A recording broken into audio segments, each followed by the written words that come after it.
Alors, on a fait un écrit, on va se le partager. Donc, on va essayer de respecter le temps. Bonjour, Madame la Présidente, Mesdames et Messieurs les députés. Nous tenons à vous remercier pour cette invitation à intervenir devant vous sur un sujet hautement important, le système de protection de l'enfance.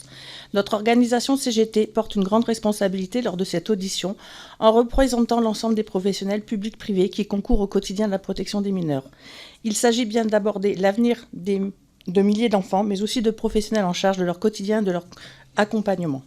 À ce titre, la CGT porte à la fois des besoins humains de protection, d'assistance envers les plus démunis, mais aussi principe fort d'égalité des citoyens en affirmant que nos métiers sont au service d'une mission d'intérêt général. C'est dans ce but qu'elle doit être confiée à un service public et à un secteur habilité doté de moyens pour répondre à ses besoins, mais également sans idéologie, sans spéculation, ni fausse économie, avec des professionnels formés en respectant les principes de citoyenneté, de neutralité, de laïcité et d'émancipation.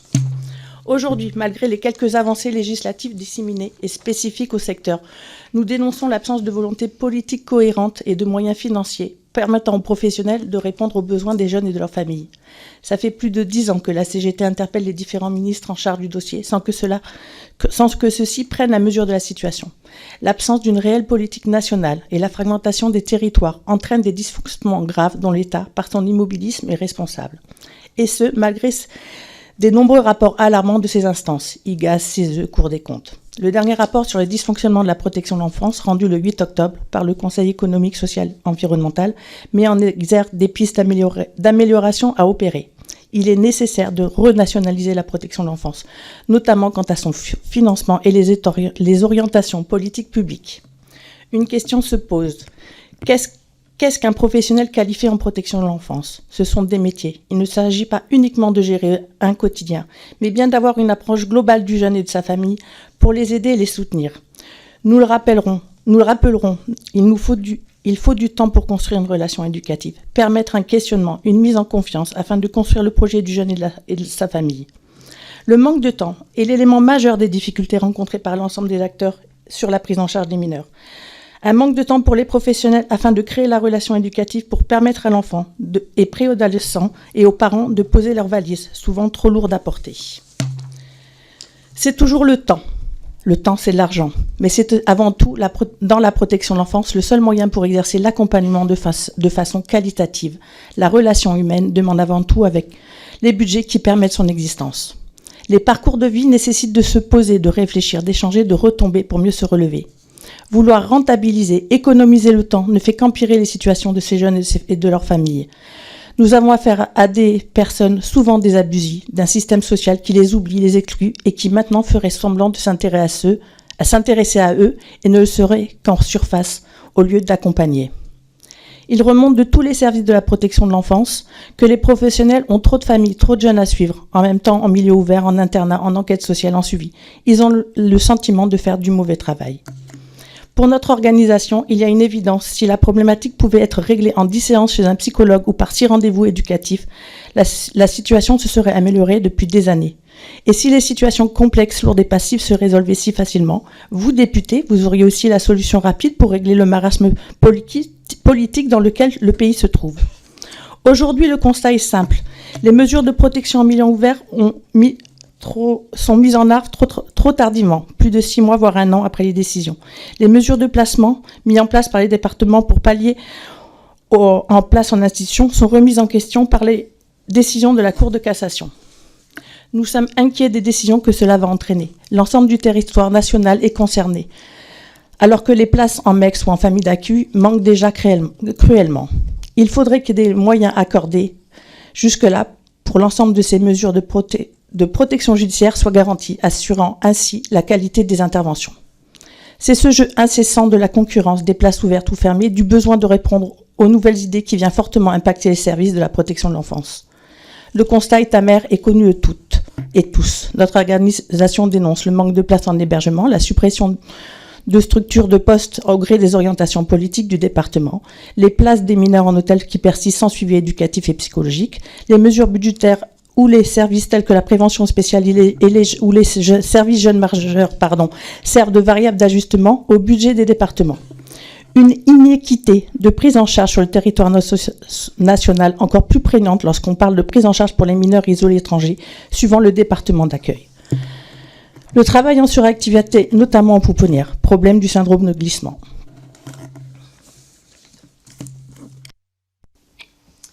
Mais la crise de la protection de l'enfance, c'est aussi l'absence d'augmentation salariale dans toutes les conventions, dont l'action sociale publique et de revalorisation du point d'indice.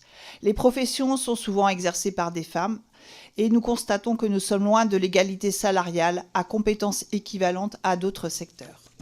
Aujourd'hui, les employeurs évoquent leurs difficultés de recrutement.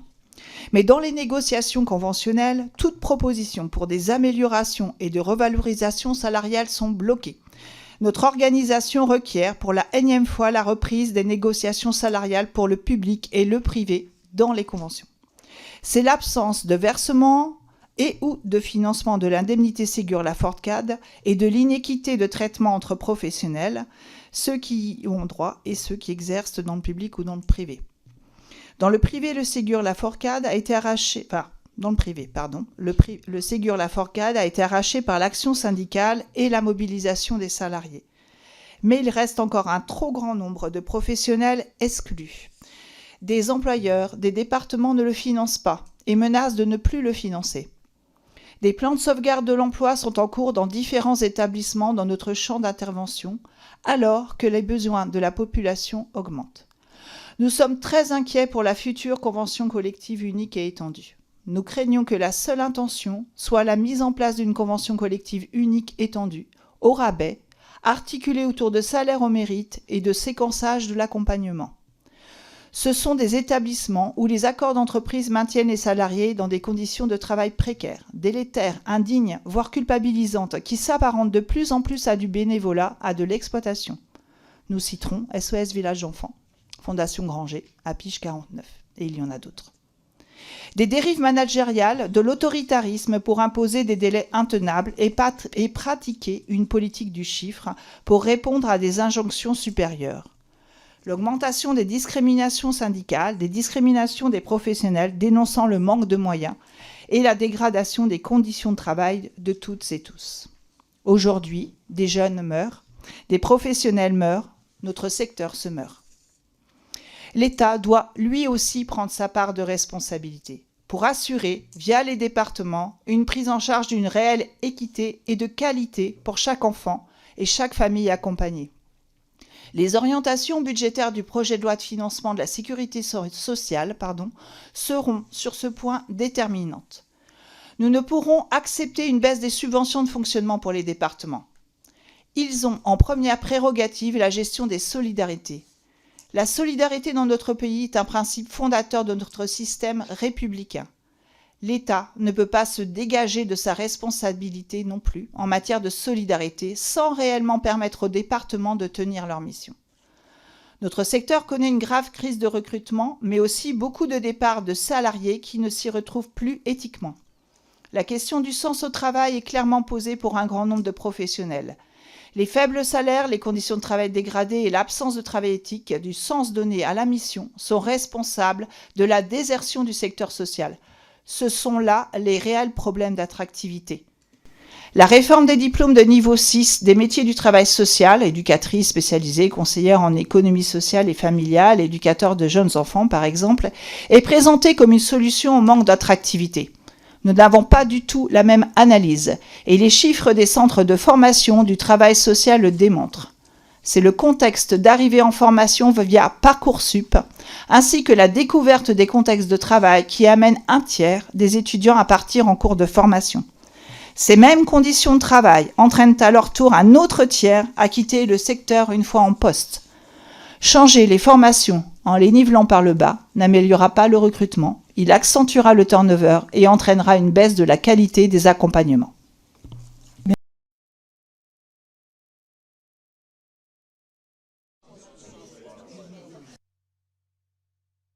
Je vous propose de reprendre pour quelques minutes, si vous le voulez bien. Merci beaucoup, merci de votre compréhension. On est allé le plus vite qu'on a pu. Et maintenant, il nous reste 2 interventions de collègues députés. Madame Messmer, je vous laisse la parole.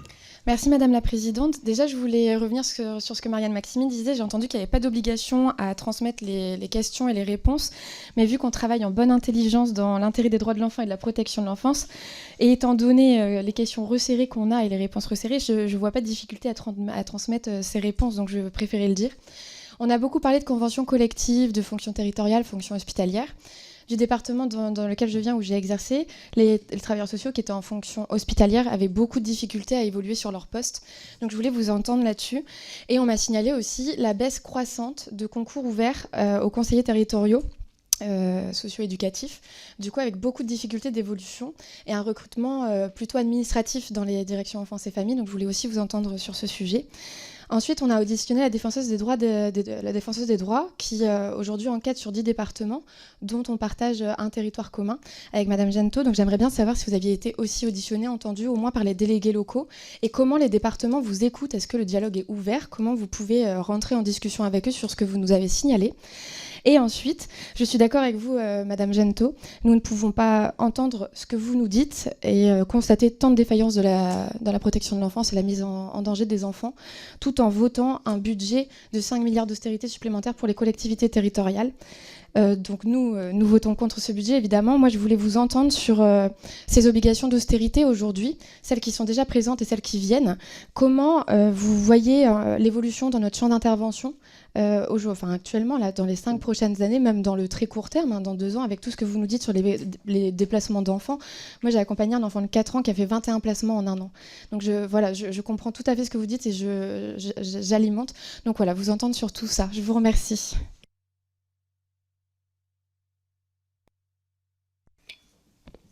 Alors, excusez-moi d'emblée, je vais pas répondre directement sur les questions qui concernent l'emploi dans la territoriale. Je laisserai les collègues le faire. Par contre, sur l'avenir, oui. Vous disiez tout à l'heure, qu'on sauvait peut-être, d'après Monsieur Tequet, plus de 350 000 enfants. Oui, heureusement, il y a des choses qui fonctionnent, mais c'est invisible. En fait, quand on réussit, c'est invisible. Et ce qui ressort, effectivement, et ce qui nous amène en fait à être présents aujourd'hui et à vouloir vraiment crier au fort, c'est le fait de ne pas pouvoir y arriver et de savoir que d'emblée, on ne va pas y arriver. Quand on démarre une mesure de suivi en milieu ouvert avec 6 mois à 1 an de décalage, forcément qu'on va avoir du mal à y arriver. Donc sur l'avenir, effectivement, nous, ce qui nous inquiète, non seulement c'est l'état aujourd'hui de la protection de l'enfance, de l'aide sociale à l'enfance, mais c'est combien certains et certaines vont chercher à s'en enrichir. C'est-à-dire qu'aujourd'hui, nous avons des banques, nous avons des fonds immobiliers qui cherchent effectivement à rentrer par la porte effectivement des besoins de structure. On a des associations, des fondations qui reçoivent, et ils en ont besoin pour certaines d'entre eux, des fonds de mécènes. Moi, j'appellerais ça du social washing. On fait effectivement comme ça de la défiscalisation. On a des normes qui s'imposent aujourd'hui au secteur médico-social via la réforme Séraphin-PH. Cette réforme, elle est prévue aussi pour le secteur de la protection de l'enfance. Elle va séquencer les accompagnements, elle va les budgéter, elle est prévue pour diminuer encore les budgets alloués au secteur.